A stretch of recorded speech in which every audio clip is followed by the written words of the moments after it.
Blizzard announced some last minute hot fixes last night, and I'm gonna go over them right now, but kind of quickly because there weren't too many. Some of them are pretty important though. And one in particular that I think is actually pretty important is that the supply officers, the reputation that we gain for this, once you go into Revered, there's nothing that you actually get from this.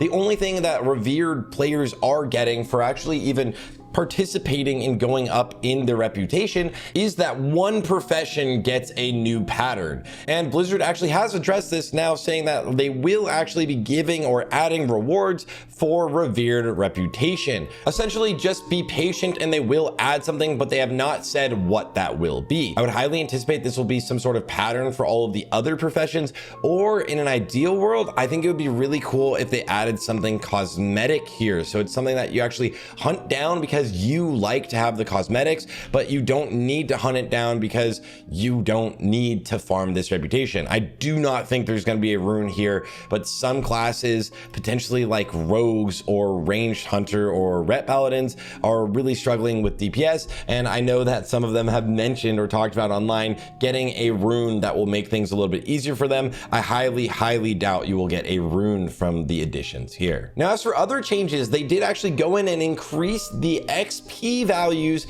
that you get from quests that are going to be elite and also from dungeon quests. You will now be getting more experience from elite and dungeon quests, which is a nice thing because it actually kind of starts to tackle one of the biggest issues I would say that players are having this phase, and that's that leveling is just a struggle, to be honest. We all enjoyed leveling 1 to 25, wasn't that bad in phase 1, and it was pretty easy to get to max level, so you could start actually, for me, enjoying the game. I know a lot of people like leveling, but it just feels really bad where dungeon leveling is the only way to efficiently level. You just literally spam Scarlet Monastery forever and ever and ever, and you're just in there always.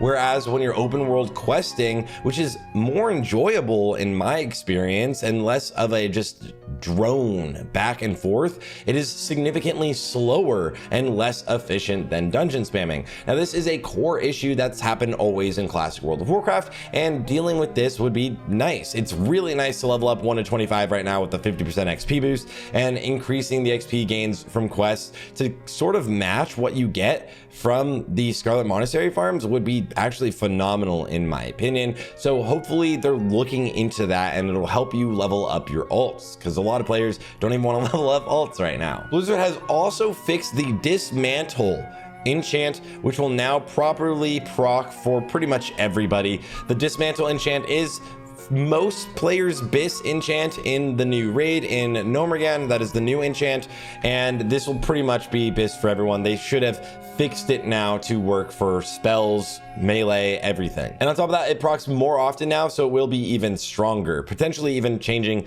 the BIS list for Feral Druid. We'll have to see. And if you do the Blood Moon event, shout out to my boy Bobka here in the background. If you're doing the Blood Moon event, once the timer ended, if you died right after that timer, you couldn't resurrect. You were just pushed back to an old spirit healer, which was really far away from your body, most likely. This has been circumvented. Now you actually can resurrect for the next 30 minutes after the Blood Moon event. This is so incredibly nice, and it probably will last for most people just after the Blood Moon event that just are like in STV doing things for the next 30 minutes. I'm not 100% sure, but either way, this is a really nice addition. And for class tuning, I'm just going to show it to you here on the screen. Mage's Spell Frost Bolt was now buffed or fixed. It wasn't actually getting the damage or the spell damage that the mage had whenever they actually got critical strikes. Rogues Preparation now properly resets the cooldown of Quick Draw between the eyes and Redirect. And Shuriken Toss, one of the weakest abilities ever, has finally been buffed, guys. Don't worry, Shuriken Toss will no longer cause loss of combo points when a rogue is talented into Seal Fate and a bounced shuriken crits a secondary target. It's like if you were a child and you made a paper mache shuriken and you threw it at someone, but you weren't just like actually, you were throwing it at a full adult and you threw your paper mache at them and you hoped it hurt them. That's Shuriken Toss right now. I hope rogues get some love there. Shamans, the offhand Storm Strike now hits correctly trigger weapon procs, and that includes Wind Fury and Flurry, as well as Healing Rain. I believe it got a better animation. Yeah, it no longer has a variant height of its animation. Healing Rain Cloud now disappears above the heads of players. That's a nice one. Warlocks Haunt was buffed, so Affliction Warlocks were kind of complaining that they aren't strong enough. Essentially, Haunt will now properly increase the damage of Siphon Life. I think it goes from like 30 a tick to like 34 a tick. This is kind of nice. It's nice for it. It's a fix that's an issue for Affliction Warlocks. Although Warlocks and Mages are just the strongest classes, so this helps for PvP mostly. I still wouldn't suggest going Affliction for PvE for Warlocks.